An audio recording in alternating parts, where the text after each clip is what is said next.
Maaf ya guys, penggorengan aku ini udah turun temurun. Resep paling enak tuh di penggorengan yang udah lama itu. Enak guys, kita coba guys. Bentar ya.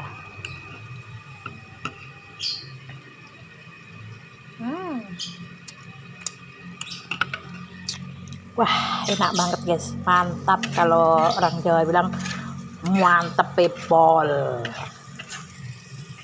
Ini tuh enak banget, soalnya bikinan sendiri, terus nggak pakai micin, dimasak yang lama, tunggu sampai keluar minyak seperti itu.